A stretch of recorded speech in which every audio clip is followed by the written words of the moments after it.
Bismillahirrahmanirrahim. Bismillahirrahmanirrahim. Assalamualaikum warahmatullahi wabarakatuh. Alhamdulillahi rabbil alamin, wa bihi nasta'inu ala umurid dunya waddin. Wassalatu wassalamu ala ashrafil anbiya wal mursalin, habibina wa nabiyina Muhammadin sallallahu alaihi wasallam wa ala alihi wa sahbihi wa sallama tasliman katsira ila yaumiddin, amma ba'd. Allahumma la sahla illa ma ja'altahu sahla wa anta taj'alul huzna idza syi'ta sahla. Rabbi shrah li sadri wa yassir li amri wahlul 'uqdatam min lisani yafqahu qawli. Allahumma inna nas'aluka 'ilman nafi'a wa rizqan thayyiba wa 'amalan mutaqabbala. Allahumma 'allimna ma yanfa'una wanfa'na bima 'allamtana wa zidna 'ilman ya rabbal alamin. Allahumma ihdina wa ahlana wa qaumana ila siratikal mustaqim. Allahumma aslih lana sya'nana kullahu wa la takilna ila anfusina tarfata a'yun wa la hawla wa la quwwata illa billah, amma ba'd. Ikhwani wa akhwati fid din, hadirin wal hadirat yang semoga dirahmati Allah Subhanahu wa taala. Alhamdulillah, kita panjatkan puji syukur kepada Allah Subhanahu wa taala yang telah memberikan kepada kita semua limpahan nikmat dan karunia-Nya. Wabil khusus nikmatul iman wa nikmatul Islam, nikmat kesehatan dan kesempatan, sehingga dengan izin Allah Subhanahu wa taala kita bisa berkumpul kembali di salah satu rumahnya dalam rangka untuk bertafaqqu fid din, mempelajari ilmu agama Allah Subhanahu wa taala, yang mana kita berharap kepada Allah Subhanahu wa taala agar kiranya Dia memberikan kepada kita semua kebaikan di dunia dan di akhirat. Allahumma amin. Salawat serta salam kita haturkan kepada Nabi kita Muhammad sallallahu alaihi wasallam, kepada keluarganya, kepada para sahabatnya, dan yang setia meniti di atas sunnahnya hingga hari kiamat kelak. Allahumma amin.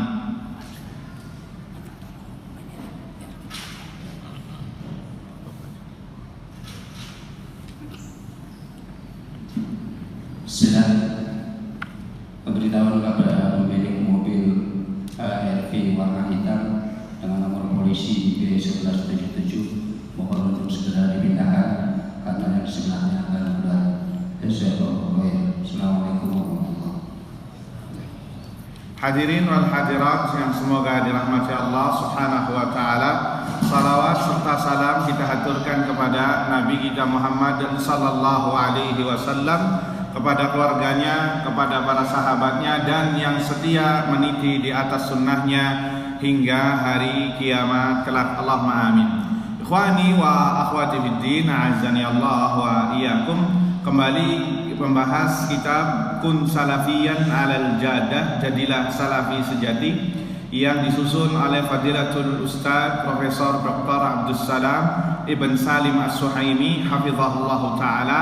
Beliau adalah dosen pasca sarjana di kuliah di jurusan fikih, kuliah syariah Universitas Islam Madinah, dan kitab ini direkomendasikan, ya, dan direkomendasikan artinya pernah dibaca dan disarankan untuk diajarkan oleh Fadilatul Syekh Al-Allamah Saleh bin Fauzan bin Abdullah Al-Fauzan, ulama kibar dan anggota Lajnah Daimah Arab Saudi, serta pernah dipaparkan kitab ini kepada Syekh Ali bin Muhammad ibn Nasir Al-Faqihi rahimahullahu taala, dosen Madinah, ulama Madinah, ya, dosen di UIM, ya, Universitas Islam Madinah. Begitu juga Fadilatul Syekh Al-Allamah Ubaid ibn Abdullah Al-Jabiri rahimahullahu taala.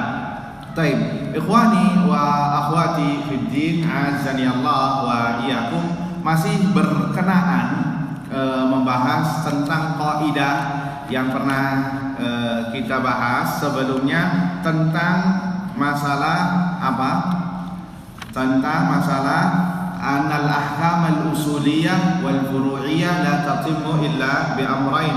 Perkara usul dan furu', yakni perkara syariat, itu tidaklah sempurna kecuali ada dua hal. Yang pertama wujudus syurut wa intifa al mawani, terpenuhinya syarat-syarat dan terhalangnya atau terhilangkannya halangan-halangan. Pernah kita bahas agak panjang lebar juga contoh-contohnya, dan pada pertemuan yang lampau kita membahas tentang masalah bahaya laten pengkafiran, iya atau tidak? Ya, kita sudah membahas tentang bahayanya pengkafiran baik dari Al-Quran dan Sunnah dalil-dalilnya. Di antaranya pernah kita katakan sabda Nabi Sallallahu Alaihi Wasallam tanpa dalilnya ini mengkafirkan seseorang yang serampangan yang kita maksud. Karena ada pengkafiran yang sesuai koridor syariat. Nanti kita bahas syarat-syaratnya. Tapi yang kita maksud bahaya di sini adalah yang serampangan, yang tidak ada, yang tidak sesuai dengan syariat. Ya, sebagai contoh yang disebutkan Nabi SAW, "Idza qala lirrajuli li akhihi ya kafir, falaqad ba'a biha ahaduhuma." Kalau seseorang mengatakan kepada saudaranya yang lain, "Ya kafir, wahai kafir," ya, atau kalimat yang semisalnya murtad, "Ya iblis," ya syaitan, ya ahlan nar, wahai penghuni neraka, ya sahabatnya iblis dan yang semisalnya. Ya, di sini Nabi menyebutkan kafir karena ini yang paling klimaks. Falaqad ba'a biha ahaduhuma, maka kalimat tersebut akan kembali ke salah satunya, yakni antara pengucap dan yang tertuduh. Fa in kana kama qal, kalimat tersebut akan kembali mengarah kepada yang tertuduh jika memang dia kafir. Wa illa raja'at alaih, jika tidak maka kalimat itu akan berbalik kepada siapa? Kepada orang yang mengatakannya. Hati-hati walaupun bercanda, walaupun hanya sekedar guyon, hanya sekedar basa-basi menghabiskan waktu, tidak, ini hukum syariat. Ya, dalam riwayat lain dikatakan au qala adu Allah, atau dia mengatakan wahai musuh Allah Azza wa Jalla. Ternyata tidak demikian, maka akan kembali kepada pelakunya. Ini salah satu dalil yang menyebutkan bahwa ya tidak boleh mengkafirkan seorang muslim tanpa koridor yang disyariatkan, tanpa dalil, tanpa hujjah yang berlaku. Bisa dipahami Bapak, Ibu-ibu, akhwati wal ummahat serta al-ikhwan yang semoga dirahmati Allah Subhanahu wa taala. Kemudian juga kita pernah menyinggung ada dua kaidah penting sebelum memahami syarat dan mawani'. Ada dua kaidah penting yang harus kita pahami. Kaidah yang pertama kita sebutkan secara global, pernah kita bahas bahwa tidak semua perkataan atau perbuatan itu ya qad yakunu kufran, itu sudah memang perbuatan dan perbuatan serta ucapannya ini sudah dicap kafir, akan tetapi pelakunya tidak langsung otomatis jadi kafir. Bisa dipahami, Pak?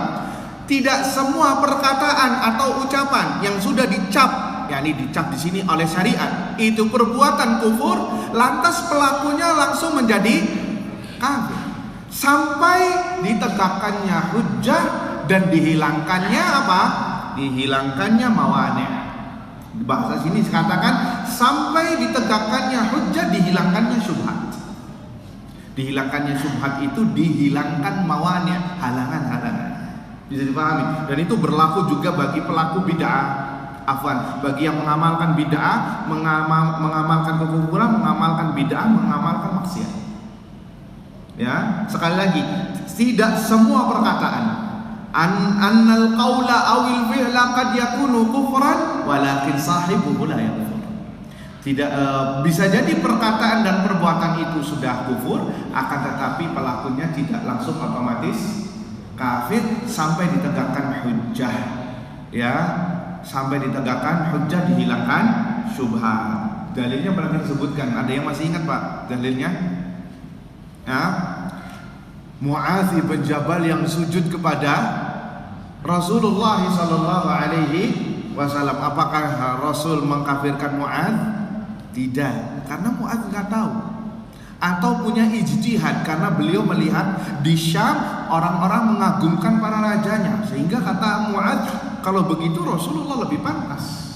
Akhirnya sujud kepada Rasulullah SAW. Apa kata Nabi? Apa yang kau lakukan wahai Mu'adz? Diceritakan akhirnya sama Mu'adz. Kata Nabi SAW, kalau sekiranya aku menyuruh orang untuk sujud kepada orang lain, pasti aku menyuruh wanita untuk sujud kepada suami. Tuh lihat, Nabi di sini mengkafirkan Mu'adz tidak? Tidak. Bisa dipahami. Sehingga dari sini kata para ulama, perkataan atau perbuatan memang kufur, tetapi pelakunya belum tentu langsung jadi kafir sampai ditegakkan hujjah, dihilangkan syubhat. Bahasa lainnya, sampai dihilangkannya penghalang-penghalang dan ditegakkannya hujjah atau syarat-syaratnya. Kemudian syarat yang kedua adalah yang pernah kita bahas juga, annahu laisa kullu dzambin summiya kufran yakunu kufran naqilan 'anil millah. Tidak semua perbuatan kufur yang sudah dicap kufur oleh syariat kemudian otomatis menjadi kufur yang mengeluarkan seseorang dari Islam. Bahasa lainnya langsung murtad. Tidak semua label kufur dalam Al-Quran ataupun dalam sunnah Nabi Sallallahu Alaihi Wasallam langsung terbetik di pikiran kita, ini murtad pelakunya. Tidak. Kenapa? Karena kufur dalam agama Islam ada berapa? Ada dua. Ada kufur akbar, ada kufur asgar. Perlu diingat. Ada kufur akbar, ada kufur asgar. Sama, syirik juga ada berapa jenis? Dua. Ada syirik akbar, ada syirik kecil. Syirik dan kufur akbar ini pelakunya terancam murtad. Tentunya setelah ada syarat-syarat yang kita bahas. Ya, adapun kufur asgar, murtad dari Islam? Hah? Kufur asgar, murtad apa tidak, Pak? Hah? Atau khilaf di antara ulama? Hah? Orang yang riya dan sum'ah, murtad? Tidak. Ya, dia kufur asgar, ya, atau syirik asgar. Orang yang bersumpah dengan nama selain Allah ini syirik asgar atau kufur asgar. Kata para ulama, ya, man halafa bi ghairillah faqad kafara au asyrak. Barang siapa yang bersumpah dengan nama selain Allah maka dia terjatuh dalam kekufuran atau kesyirikan. Kata para ulama, syirik di sini, kufur di sini, kufur asgar atau syirik asgar. Kecuali kalau sudah keluar jalur sampai dia bersumpah ini melebihi takutnya dia kepada Allah, melebihi mengagungkannya dia kepada selain Allah, maka bisa terjerembab dalam syirik atau kufur akbar. Bisa dipahami, Pak, dua kaidah ini? Kalau kita memahami dua kaidah ini, mari kita selanjutnya menyelami samudra syarat-syarat pengkafiran dan mawani' dan penghalangnya. Sekali lagi kita sampaikan kepada antum semua bahwa kita hanya mengenali berkenalan dengan teori ini, dan yang berhak mengaplikasikan teori ini adalah siapa? Ulama, bukan kita, bukan penuntut ilmu. Yang berhak menganalisa nantinya, karena ujung-ujungnya kan ini untuk masalah pengkafiran, ini dikembalikan oleh para ahli ilmu, para ulama. Kita hanya berkenalan saja. Tujuannya apa? Agar tidak terbawa orang-orang yang sudah terseret dalam ombak yang besar ini. Apa? Seret pengkafiran, seret pembid'ahan secara frontal, secara membabi buta, hanya gara-gara kesalahan yang dinilai kata mereka kufur, padahal ini enggak kufur. Baik, ikhwani wa akhwati fiddin, azani Allah wa iyyakum. Surut-surut ini, pertama kita bagi dua, syarat pengkafiran, yang kedua adalah mawani', penghalang-penghalang kekafiran.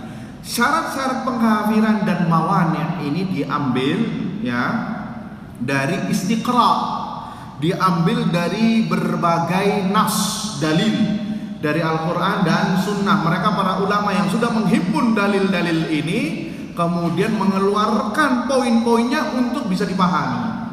Sama seperti antum belajar sholat, dari mana syarat-syarat rukun-rukun wajibnya?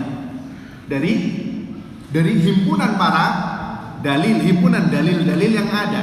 Bisa dipahami, Pak? Ya, jadi bukan bid'ah ini dari para ulama merumuskan yang mana mereka memahami dalil-dalil semuanya dihimpun, kemudianlah hasilnya poin-poin ini. Baik. Ya, wa tatabbu'i aqwali salaf, dan dari perkataan-perkataan para salaf, ya, dibantu dari perkataan-perkataan salaf yang mana mereka paling mengetahui masalah dalil. Baik. Syarat-syarat pengkafiran ada 6. Syarat-syarat pengkafiran ada 6, kemudian mawani'nya kurang lebih antara 5 dan 6. Ya. Syarat-syaratnya artinya bahwa kalau syarat-syarat ini terhimpun pada diri seorang muslim, maka sudah ada satu sayap untuk dia masuk dalam bab ini. Hati-hati.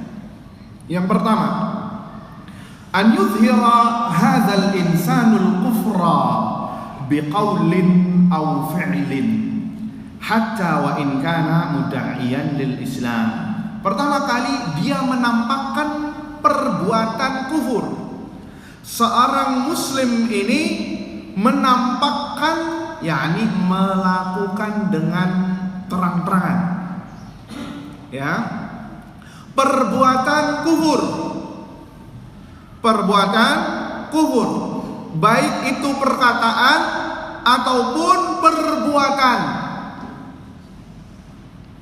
Hatta wa in kana mudda'iyan lil Islam, walaupun dia mengaku muslim, kalau sudah poin ini berat. Lihat kalimat para ulama mengatakan an yudhira, seorang menampakkan, berarti Pak, ikhwani wa akhwati biddin, azani Allah wa iyyakum, ini bukan kata gosip. Katanya si fulan sudah menyembah berhala misalkan, katanya. Tidak, tapi benar-benar terang benderang dia melakukan perbuatan kufur tersebut. Ya, ini mohon untuk dari sekarang agar fokus, ya. Fokus pikirannya, karena ini sedikit menguras otak, ya. Jadi anyudhir, menampakkan perbuatannya. Tidak kita tajassus juga. Tahu tajassus? Tajassus ini sampai memata-matai, masang CCTV di rumahnya misalkan. Enggak, tapi ini terang-terangan, entah itu dia mengatakannya di dunia nyata atau di dunia medsos, ya, secara terang-terangan, perkataan atau perbuatan yang mengandung konten kekufuran, seperti dia mencela Allah Azza wa Jalla, seperti dia menghina Rasul sallallahu. Dan banyak nih orang kayak gini di medsos. Dan rata-rata muslim yang, ya ini kata netizen, yang imannya setipis tisu, ya, atau yang melakukan istihza'u biddin, memperolok-olok agama, ya, atau memperolok-olok norma-norma agama, simbol-simbol agama. Ini semua perbuatan-perbuatan kekufuran. Dia syaratnya apa, Pak? Mengamalkan secara zahir. Baik. Yang kedua, syarat yang kedua adalah an tablughul hujjatu al-mujibatu li bayanil haqqi wa zawali syubhah. Hendaknya tersampaikan kepadanya hujjah yang kuat yang menjelaskan tentang al-haq dan mematahkan syubhat yang selama ini dia ketahui, ya. Hendaknya tersampaikan kepadanya hujjah yang kuat, yang mana dengan hujjah yang kuat ini dia bisa mengetahui al-haq, atau dengan hujjah ini syubhat akan hilang. Kenapa, Pak? Ini bentuk rahmatnya Ahlus Sunnah wal Jamaah kepada yang selain dari Ahlus Sunnah. Karena bisa jadi orang melakukan perbuatan kufur karena jahil, sehingga disampaikan dulu hujjahnya. Bisa jadi orang melakukan perbuatan kufur karena dia kemakan syubhat, sehingga disampaikan dulu hujjahnya yang dengannya dia rujuk kepada kebenaran. Bisa jadi selama ini dia sering nonton di YouTube ustaz-ustaz yang suka mengobral subhat, kemakan subhatnya ya dengan dalih ustaz saya kan ambil baiknya buang buruknya. Ya, kaidah ini laris nih di masyarakat. Iya atau tidak? Ambil baiknya buang buruknya. Ujung-ujungnya semua keburukannya diambil dan dimakan sama dia. Benar nggak Pak kaidah ini Pak? Hah? Benar apa tidak? Hah? Kenapa Pak nggak benar Pak? Karena dia pun belum tentu bagaimana cara dia menimbang. Iya. Adalah baik, adalah buruk. Mumtaz, tapi nggak ada hadiahnya Pak. Masya Allah. Barakallahu fiik. Nah, kalau antumnya ulama, betul kaidah ini. Ambil baiknya, buang buruknya. Kalau antumnya ulama, iya atau tidak? Masalahnya antum sama-sama pemula. Kayak bisa tahu mana baik, mana buruk. Iya atau tidak? Ya, mana baik, mana buruknya nggak mungkin. Apa yang terjadi? Akhirnya dia yang keseret subhat, kemakan semua tuh. Ya apalagi kalau dai-nya pinter ngomong, retorikanya bagus, yang hak jadi batil tuh seakan-akan di mata orang ini hak, ini bagus nih, omongannya baik. Ya kebanyakan dai-dai sesat, walaupun nggak semuanya, itu ditolong dengan retorika yang baik, sehingga orang-orang yang nggak paham masalah ini ke bawah arus. Ya, ke bawah arus, entah itu dengan retorika yang baik atau dengan akhlakul karimah, ketarik tuh mereka. Akhirnya sedikit-sedikit jatuh cinta. Kalau sudah jatuh cinta, apapun yang ia omongkan sami'na wa ata'na. Ya, sami'na wa ata'na. Baik. Jadi itu harus disampaikan hujjah, dan tentunya yang menyampaikan hujjah ini adalah mereka yang memiliki ilmu. Ya, kalau di Arab Saudi mungkin dari orang-orang para masyayikh. Kami pernah dengar Syekh Sulaiman Ruhaili hafizahullah ta'ala dan Syekh Ibrahim bin Amir Ruhaili. Ini bukan kakak adik ya, cuma satu qabilah, sama kayak saya sama orang yang satu lagi seberang, dikait-kaitkan karena satu qabilah juga ya. Akhirnya kena juga sayanya. Ini maaf sedikit curcol ya. Syekh Sulaiman Ruhaili dan Syekh Ibrahim Ruhaili ini pernah ditugaskan oleh pemerintah Arab Saudi untuk mendatangi orang-orang yang ada di penjara yang termakan syubhat takfir. Syubhat takfir, diskusi, dan hujahnya bukan hujah, syubhatnya mereka sangat kuat sekali. Sampai diantara syekhnya, Syekh Sulaiman kalau nggak salah ngomong gini, kasih salam, assalamualaikum. Dari jawab, assalamualaikum. Kata orang ini, anak nggak mau jawab. Kenapa ente nggak jawab pertanyaan? Karena ente kafir. Kata orang ini. Terus apa kata Syekh Sulaiman? Tapi kalau gitu anak ucapin syahadat, asyhadu an la ilaha illallah, asyhadu anna muhammadar rasulullah. Sekarang saya muslim ya akhi. Assalamualaikum. Baru dia jawab, waalaikumsalam. Tuh lihat, hujahnya sudah syubhatnya sudah terlalu mengokoh, mengakar di pikiran hatinya. Lihat, sampai seperti itu, sampai mengatakan demikian. Sekelas Syekh Sulaiman Ruhaili, orang yang berilmu, dikatakan kafir. Lah bagaimana dengan kita semua? Iya enggak? Yang nggak tahu, yang belum hafal Al-Quran, yang belum hafal hadis banyak, yang belum banyak tahu ilmu agama, udah pasti sama mereka ini barisan yang pertama juga nih, yang dikafirkan. Tuh lihat, ini sangat mengerikan sekali. Sehingga kata para ulama, yang menyampaikan hujjah di sini adalah mereka adalah para ahlu ilm, yang memiliki ilmu, wabil khusus yang bisa mengajak diskusi dengan baik dan benar.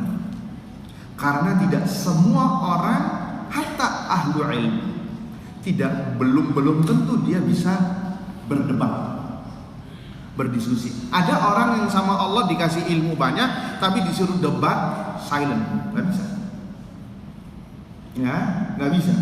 Dan sebaliknya ada yang berdebat tapi ilmunya sedikit, tapi karena dia pintar mengolah kalimat, ada yang ini. Kenapa? Karena ini adalah mauhibah, anugerah dari Allah Subhanahu wa taala. Makanya kata Syekh Ibrahim Ruhaili hafizahullah taala mengatakan kullu munazir alim wa laysa kullu alimin munazir.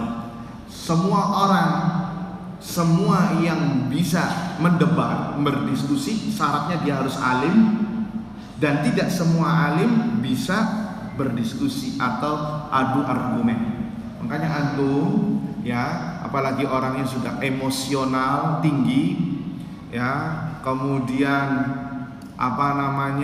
darah tingginya cepat naik, sumbu pendek, apa istilahnya darah tinggi istilahnya? Temperamen, terus darah tinggi bahasa halusnya? Hipertensinya tinggi, hobinya suka debat. Ini salah, harus tahu diri. Takutnya baru sedikit ada yang mencela, darah antum naik ke atas, kemudian gak kuat saking panasnya kena stroke atau dibawa ke rumah sakit. Jangan Pak, harus tahu diri. Antum yang sumbunya sumbu pendek kata sebagian orang, cepet emosional, cepet naik darahnya, jauhi yang namanya debat atau diskusi. Jangan, harus tahu diri. Rem. Walaupun apa yang antum omongkan ini benar, tinggalkan. Dan itu sesuai hadis Nabi sallallahu alaihi wasallam, ana zaimun bi baitin fi rabadil jannati, fi rabad, fi a'la, ada aku adalah orang yang menjamin seorang di surga bagi siapa yang meninggalkan debat walaupun dia dalam posisi benar. Karena ini adalah akhlakul karimah. Berapa banyak orang yang debat, adu argumen, di awal dia menolong hak, menolong sunnah, namun ujung-ujungnya apa? Menolong diri sendiri. Takut kalah, gengsi kalau dia dikatakan kalah. Ya, hindari yang namanya perdebatan dan hindari yang namanya menghadiri perdebatan. Apalagi kalau perdebatannya ahlu sunnah lawan ahlu bid'ah. Jangan, hindari. Kenapa? Disitulah syubhat-syubhat bertebaran. Ya, bertebaran. Dan antum nggak bisa memilih, sekali lagi, tidak bisa memilah dan memilih. Apa yang terjadi? Bisa jadi antum kemakan syubhat tapi nggak bisa memahami konsep bantahannya. Paham apa tidak? Ya, antum pahami syubhat yang dilontarkan, tapi begitu memahami bantahannya tuh ngeblank. Sudah kemakan di sini dulu. Akhirnya apa? Keluar dari debat tersebut, antum sedikit rancu pemikirannya. Yang dikatakan si fulan tadi kok kayaknya bener juga, iya juga ya. Baru dipikir, setan ikut membisikkan juga, akhirnya sedikit demi sedikit melenceng, akhirnya jadi ahlu bid'ah. Dan itu ada, ya, ada dari barisan ahlu ilm, ada dari barisan para ulama juga ada.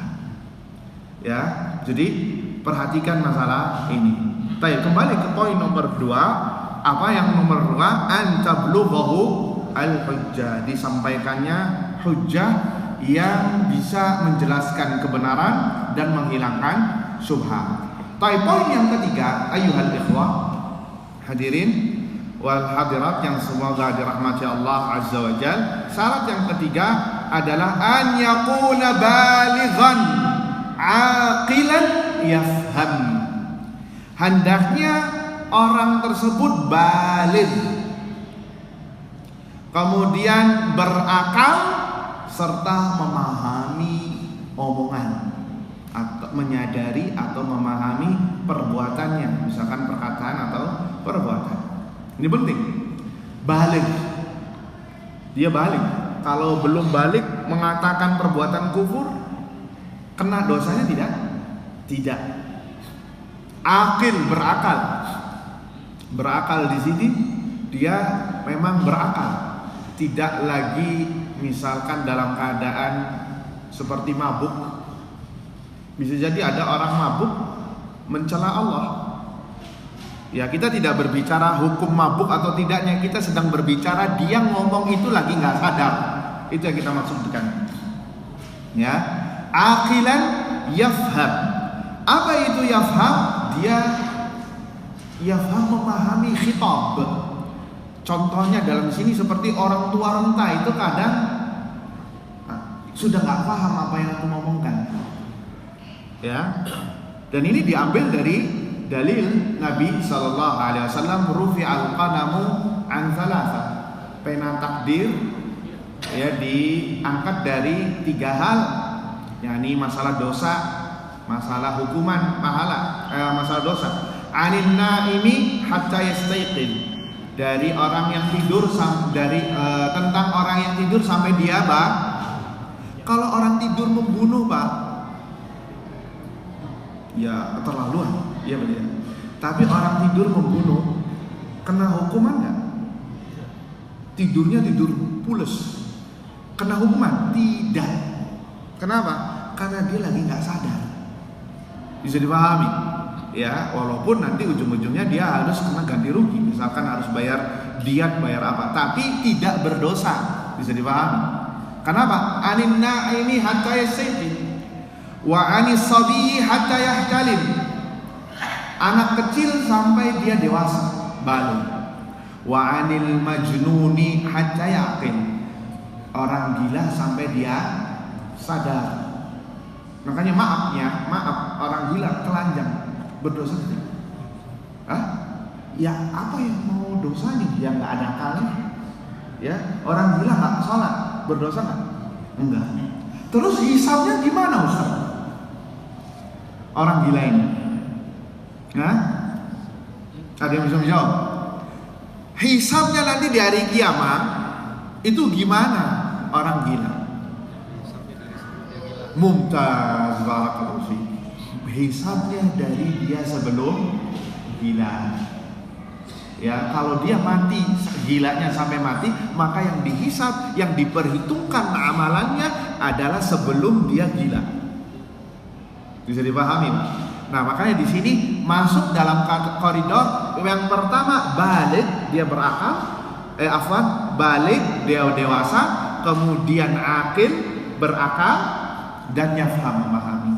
Dan balik ini bervariasi.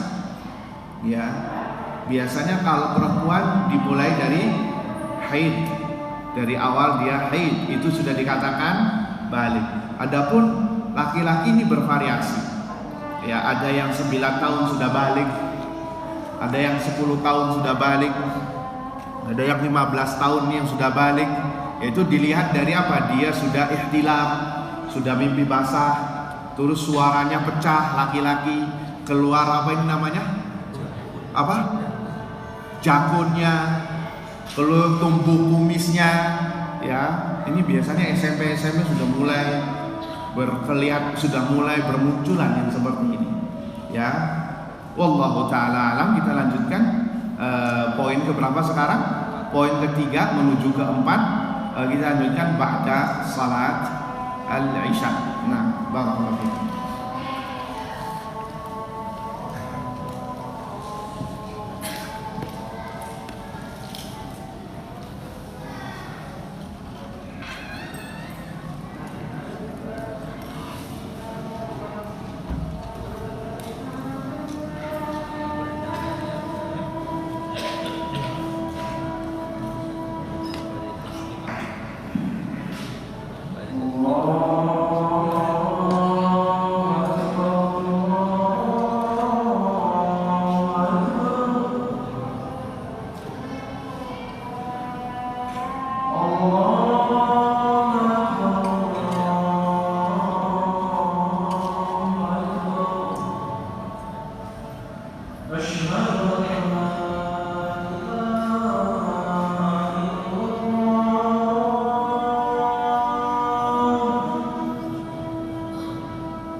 Bismillahirrahmanirrahim. Assalamualaikum warahmatullahi wabarakatuh. Alhamdulillahi rabbil alamin wa bihi nasta'inu ala umuri dunya waddin. Wassalatu wassalamu ala asrafil anbiya wal mursalin habibina wa nabiyina Muhammadin sallallahu alaihi wasallam wa ala alihi wa sahbihi sallama tasliman katsira ila yaumiddin, amma ba'd. Rabbi shrah li sadri wa yassir li amri wahlul 'uqdatam min lisani yafqahu qawli wa la hawla wa la quwwata illa billah, amma ba'd. Ikhwani wa akhwati fid din, a'azzani Allah wa iyyakum. Melanjutkan pembahasan dari syarat-syarat pengkafiran. Sebenarnya kalau kita preteli satu persatu dari setiap poinnya, ini melahirkan banyak poin-poin fikih sebenarnya.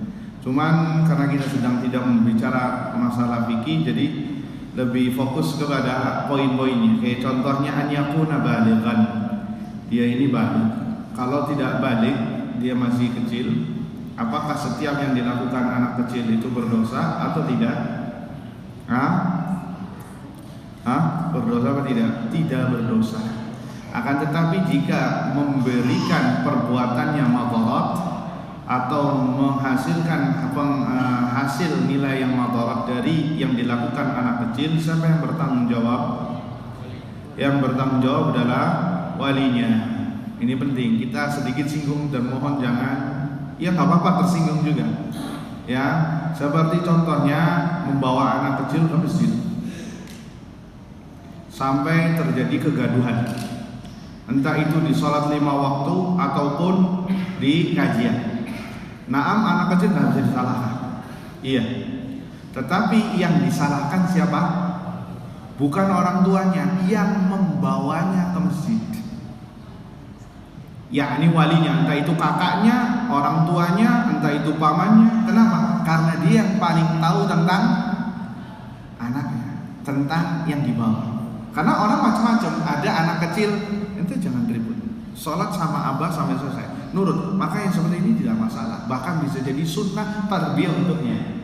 Tapi kalau langsung taruh di sini semua gaduh, akhirnya jamaah juga ngepet, batin nggak keluar. Ya, keluarnya nanti kapan? Di grup WhatsApp. Ya, saling sindir menyindir, ya, itu yang terjadi. Ya, karena nggak kuat dia. Udah gitu, udah nggak khusyuk sholatnya, tambah nggak khusyuk. Ya, sudah di masjid bawaannya mengheningkan cipta, ada itu nggak bisa mengheningkan cipta. Iya apa tidak? Nggak bisa tidur, nggak bisa menulis. Nah, berarti yang seperti ini yang menanggung adalah siapa? Walinya, karena anak kecil tidak berdosa. Hatta anak kecil membunuh tidak berdosa. Tapi yang menanggung adalah siapa? Walinya. Bisa dipahami, Pak? Jadi penting ini masalah ini, pembahasan fikih ini kalau kita perente di satu persatu, ini melebar mungkin bisa sampai subuh ya, Pak ya. Tapi yang keempat sekarang kita bahas. Yang keempat di antara syarat pengkafiran adalah an la yakuna ma'dzuran bi qurbil ahdi bil Islam. Dia bukan termasuk orang yang diberi uzur karena baru masuk Islam. Karena rata-rata mu'alaf, istilahnya kita, ya, mu'alaf itu rata-rata nggak tahu syariat Islam, apalagi baru Islamnya Islam angetan. Hatta perkara sholat nggak tahu, kewajiban sholat mungkin belum diajarkan baginya. Sehingga apakah dia pantas dikafirkan, disamakan dengan muslim lain tatkala dia melakukan kesalahan? Tidak. Ini termasuk orang-orang yang diberi uzur. Sampai apa? Sampai dia belajar dan diajarkan. Makanya oleh para ulama disyariatkan orang yang baru masuk Islam nggak hanya langsung syahadat, habis itu selesai Anda muslim, enggak, harus diajarkan. Dan orang-orang yang mentalkinkan dia Islam, ada sedikit kewajiban baginya untuk mengajarkan Islam. Wabil khusus perkara-perkara fundamental, rukun iman, rukun Islam. Agar apa? Agar hujjah tegak baginya. Ya, dalilnya banyak ini. Contohnya antum kalau masih ingat hadis ketika Nabi di perang Hunain, Nabi dan para sahabatnya melewati pohon namanya Zatu Anwat. yang mana itu pohon keberkahan orang-orang musyrik yang menggantungkan senjatanya di sana untuk mengalap berkah, minta berkah. Maka para sahabat-sahabat ini yang minta ini rata-rata kata rawi hadis, wa nahnu hudatsa'u ahdin bil Islam. Dan kami orang yang baru masuk Islam.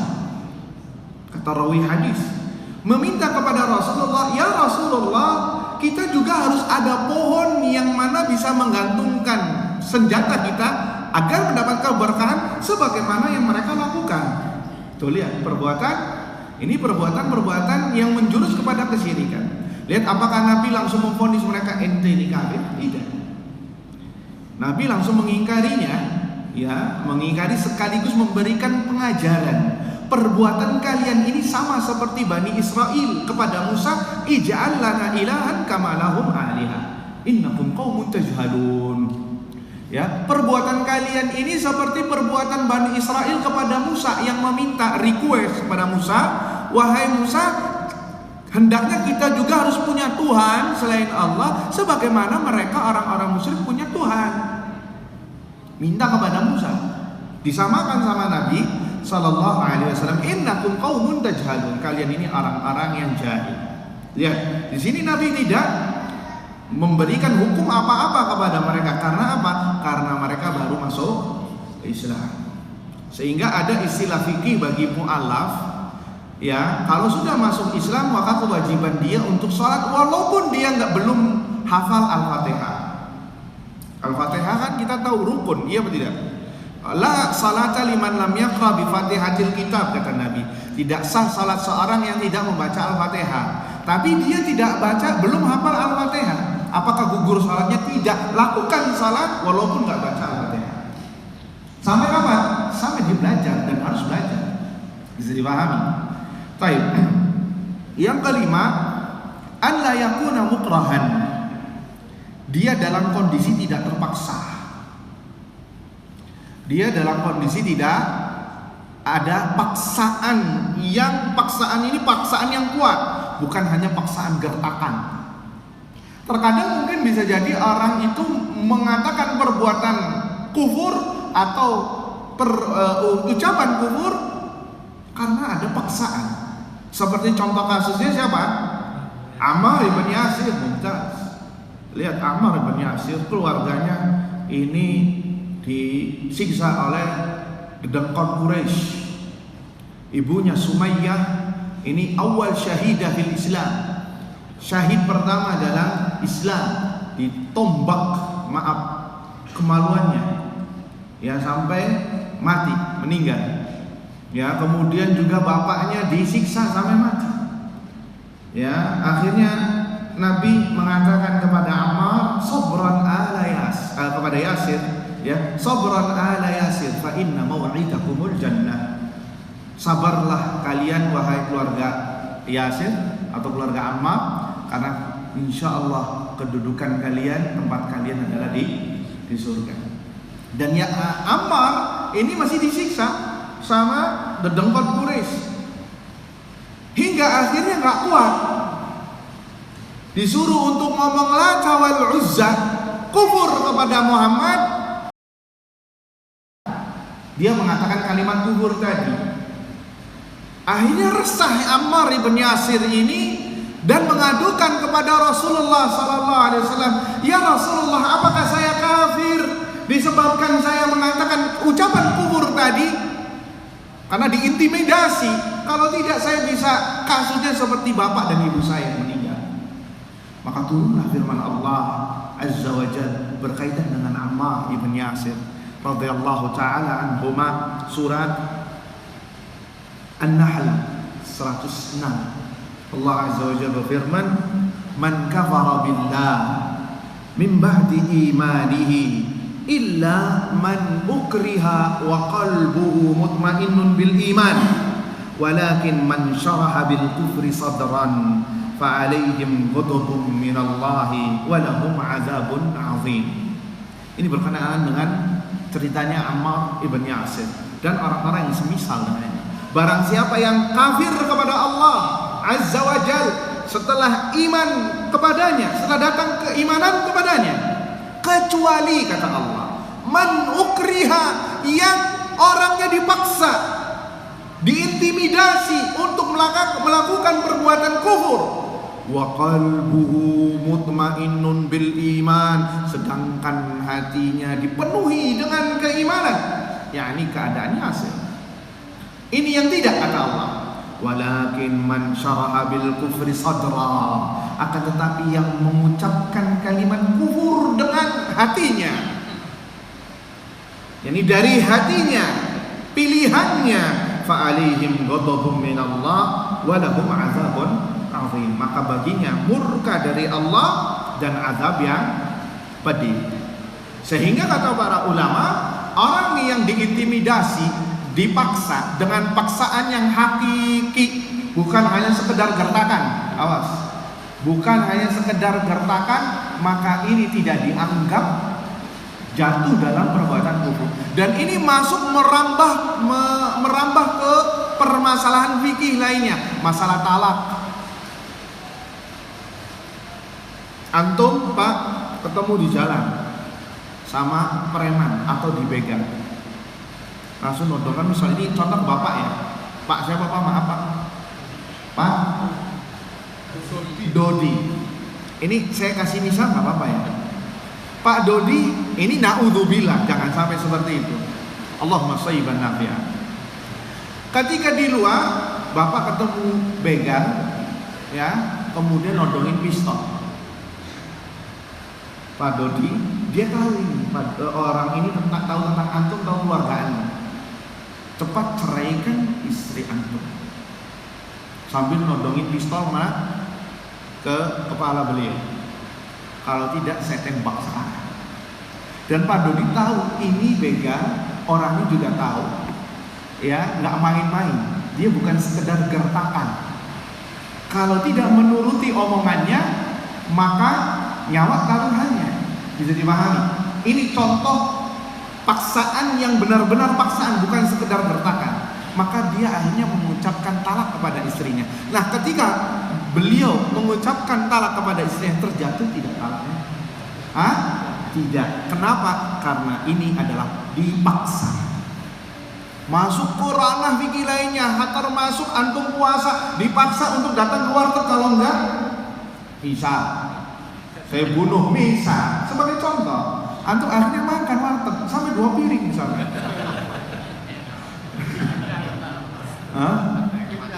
Ya, 2 piring nambah, batal nggak puasanya?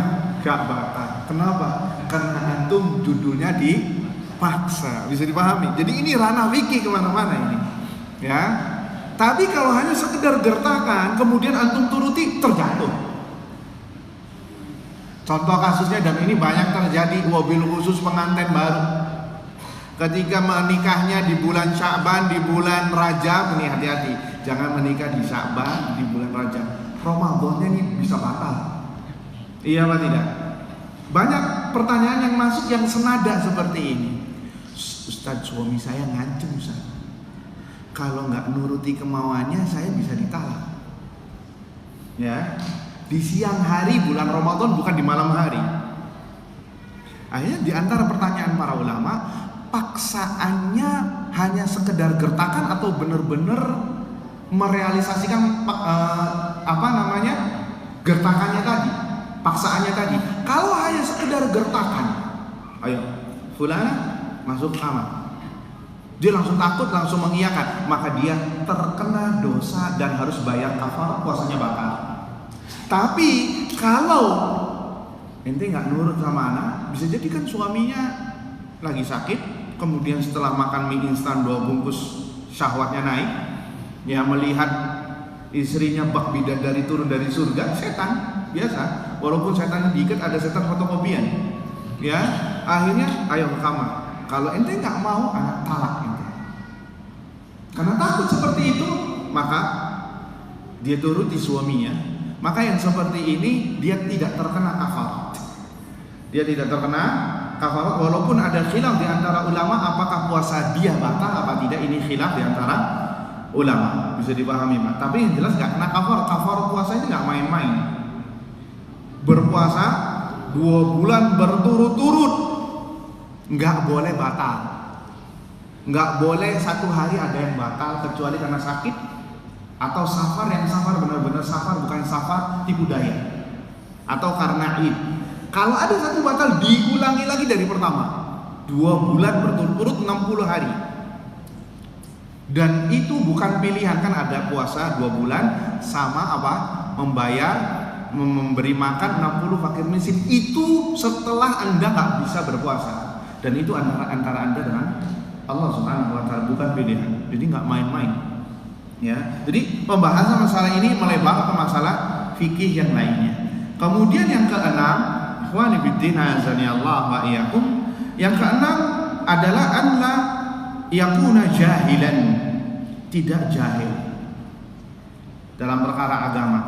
Contoh jahil di sini, jahil yang diberi uzur ya. Seperti contoh jahil yang diberi uzur adalah seperti dia tinggal di daerah yang jauh dari kaum muslimin, jauh dari Islam dan kaum muslimin.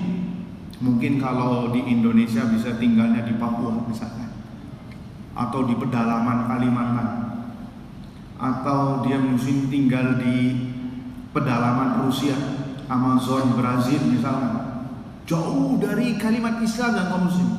Sehingga bisa jadi orang yang semisal ini diberi uzur oleh Allah, bisa jadi ya, jahil. Dan ini pembahasan yang panjang nih oleh kalangan ulama tentang masalah al-uzur bil jahil.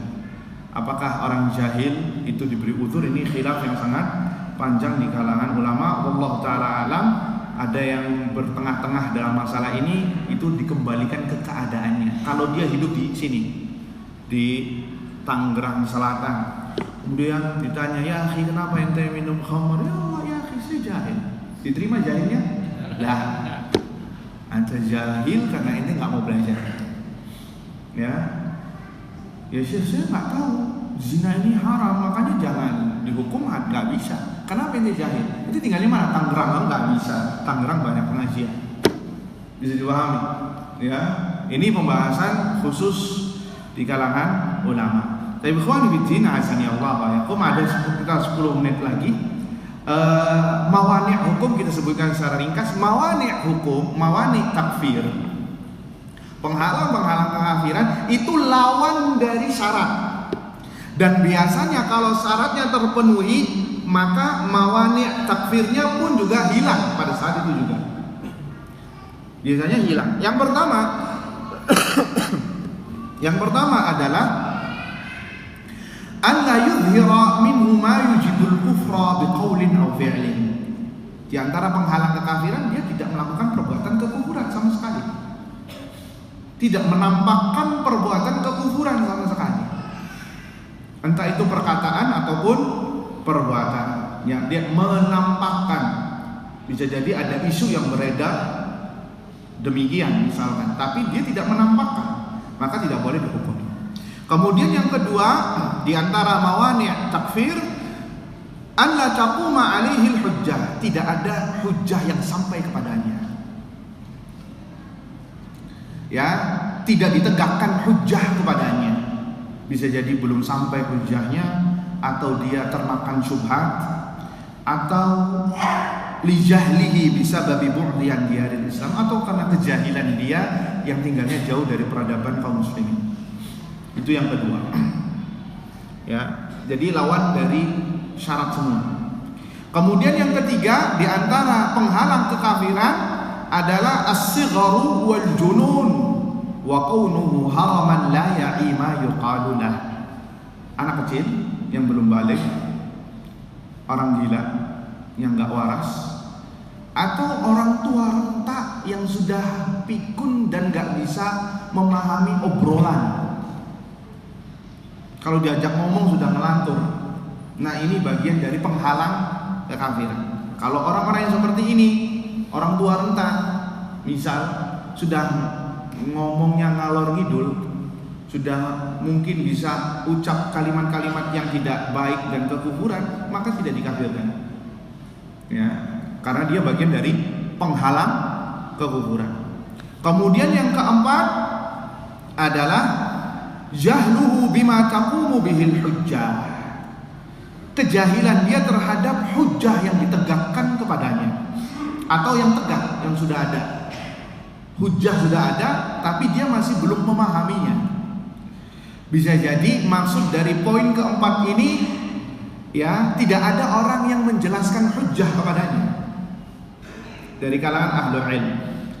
Atau bisa jadi au kana ma'dzuran bi kufrihi, atau bisa jadi karena dia termasuk orang yang diberi uzur sehingga dia melakukan tindakan kekufuran disebabkan karena dia tinggalnya di tempat yang jauh dari Islam. Atau dia jahil di sini bisa disebabkan karena dia baru masuk Islam dan tidak mengetahui hukum syar'i, poin keempat ini. Maka ini juga bagian dari penghalang kekufuran. Baik. Kemudian yang kelima, ini kita sebutkan secara ringkas ya, karena sudah kita jelaskan di syarat-syaratnya. Ya, yang kelima adalah al-ikrah, dia dalam keadaan terpaksa. Kalau yang tadi disyarat tidak dalam keadaan terpaksa, yang kelima dia terpaksa mengucapkannya untuk mengatakan perkataan atau perbuatan kufur, paksaan yang hakiki, maka ini bagian dari penghalang. Kalau disyarat tidak dalam keadaan terpaksa, artinya dia mengatakannya dalam keadaan pilihan kehendak dia, sadar.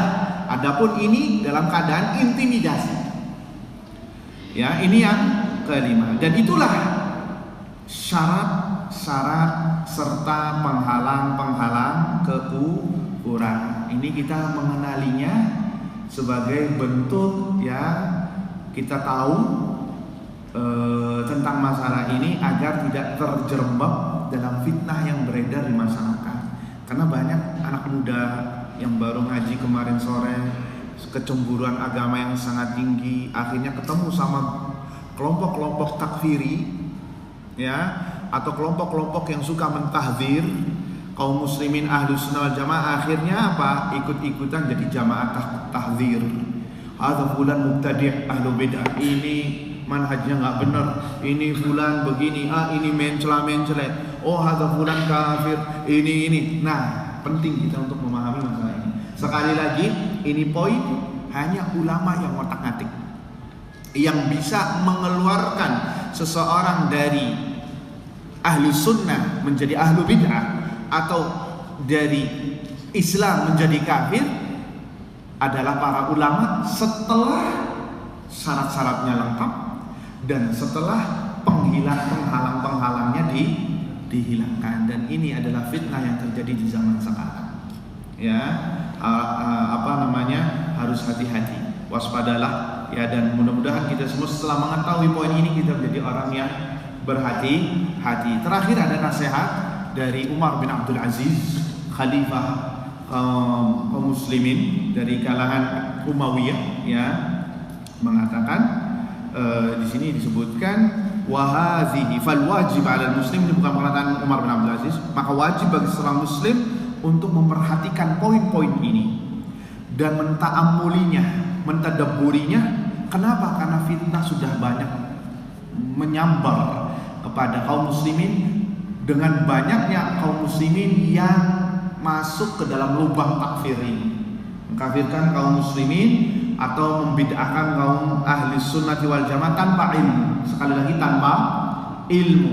Entah itu disebabkan karena kejahilan mereka masalah yang tadi yang kita bahas, atau karena jauhnya mereka dari para ulama, atau karena terkena syubhat. Ini banyak terjadi. Maka solusinya adalah kembali kita kepada Al-Quran dan sunnah Nabi SAW, ya, kemudian al-i'tisam, berpegang teguh dengan tali Allah yang kuat, kemudian juga mengambil qudwah dari para salafun salih, dari para ulama rabbani, ya, berpegang teguh kepada mereka dan mengambil fatwa dari mereka, meminta arahan kepada mereka, jangan berbuat lancang, ya, jangan berbuat lancang. Terakhir kita akan tutup dengan perkataan Umar bin Abdul Aziz rahimahullahu ta'ala.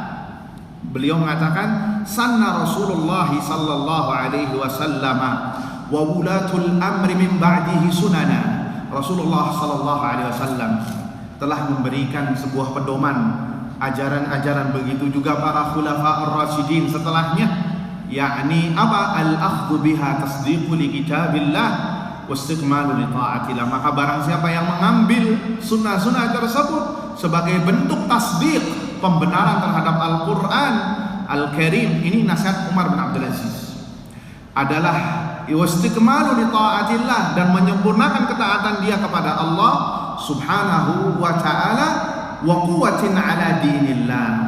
Dan orang yang mengambil ajaran-ajaran Rasul dan para khulafaur rasyidin, maka dia akan kuat agamanya dan menyempurnakan ketaatan dia kepada Allah azza wajalla. Karena Allah menyuruh kita untuk taat kepada Rasulullah sallallahu alaihi wasallam, sehingga Anda menyempurnakan ketaatan Anda kepada Allah dengan mengikuti Rasulullah sallallahu alaihi wasallam. Laisa li ahadin taghyiruha, tidak ada seorang pun yang ngotak-ngatik, termasuk masalah pentakfiran, masalah memasukkan orang ke dalam Islam dan mengeluarkannya. Walan nadharu fi syai'in khalafa, tidak boleh ada yang mengkritisinya. Ini perkara yang baku. Wa man ihtada biha fa huwa muhtadin, barang siapa yang mengambil petunjuk mereka, maka dia orang-orang yang mendapatkan petunjuk. Wa man istansara biha fa huwa mansur, barang siapa yang menolong ajaran Rasulullah sallallahu alaihi wasallam, maka dia akan ditolong oleh Allah azza wajalla. Dan itu sesuai dengan ayat Al-Qur'an apa? In tansurullah yansurkum wa yuthabbit aqdamakum. Jika kalian menolong agama Allah, Allah akan tolong kalian dan akan meneguhkan langkah kalian.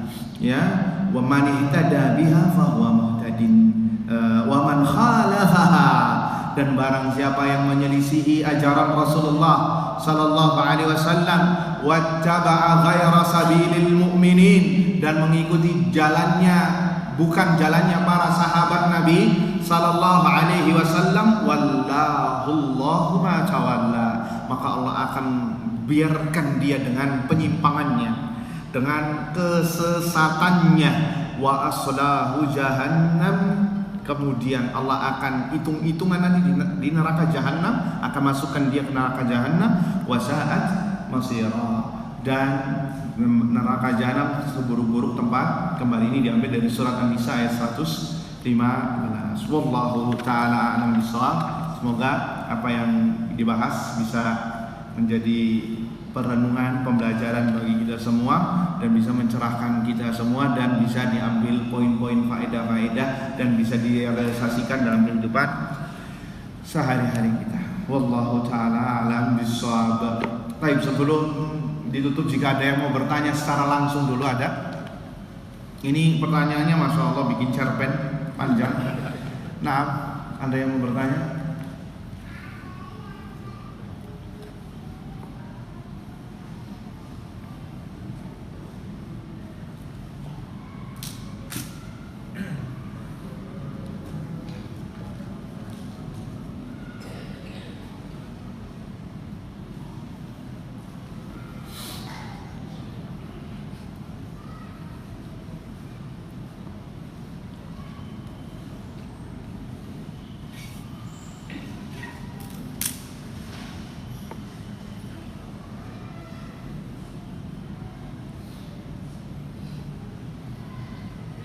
Nah, ada pertanyaan.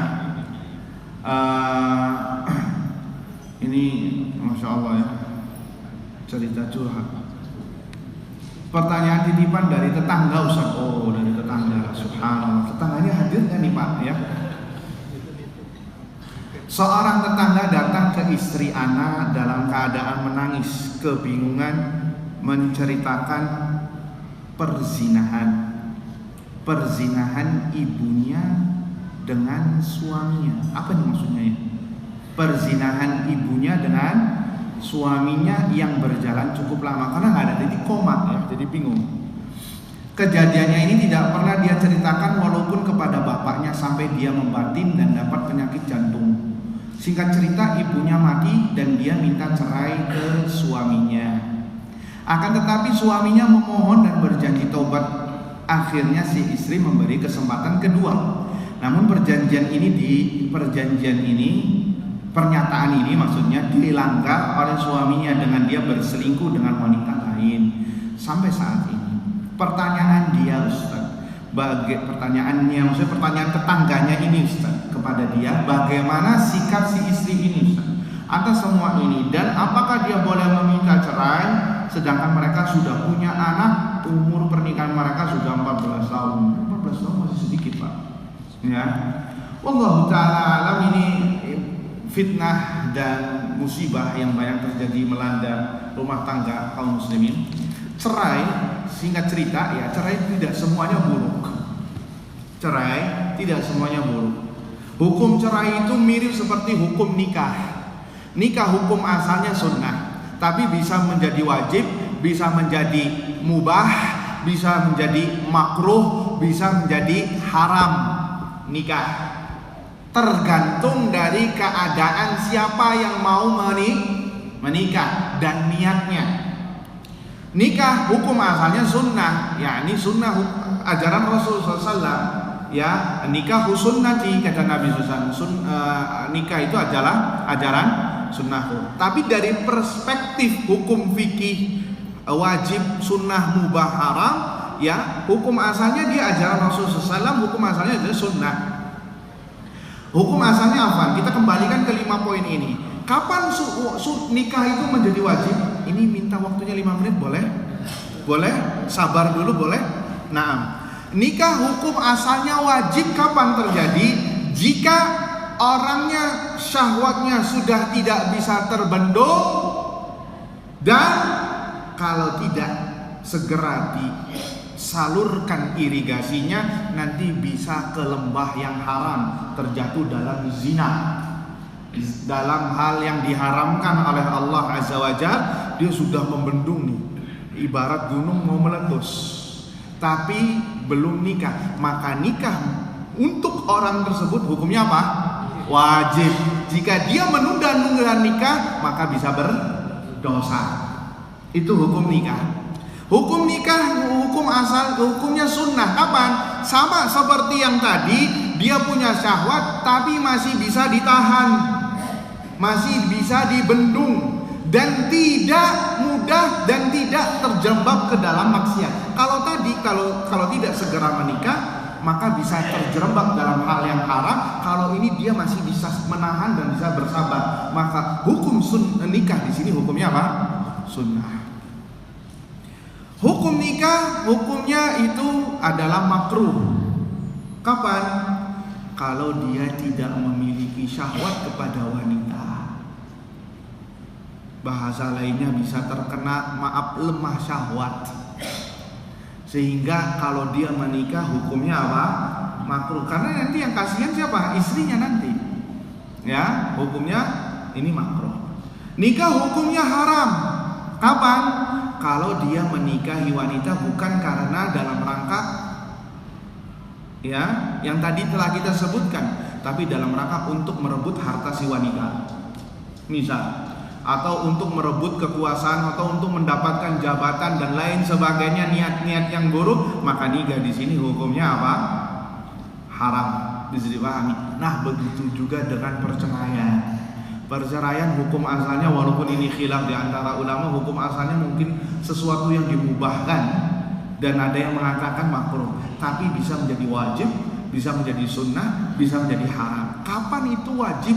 Kalau jika dua suami istri sudah tidak bisa menegakkan hukum Allah Azza wa Jalla di rumah tangga mereka, atau terjadinya kemungkaran yang besar seperti zina dan tidak bertaubat, atau seperti suami yang tidak sholat, atau salah satu dari mereka yang tidak sholat, maka hukum cerai di sini. Jika sudah opsi-opsi yang lain sudah tidak berlaku, maka terakhirnya adalah apa?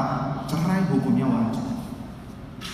Cerai hukumnya wajib, walaupun sudah punya anak, walaupun sudah punya cucu. Kalau sudah terjadi hal-hal yang tidak diinginkan, apalagi cerita dari sini sudah selingkuh, berzina, ya, maka ini adalah kemungkaran. Kalau didiamkan namanya deyuth, hilang kecemburuan. Maka perceraian bisa menjadi solusi. bahkan bisa menjadi wajib.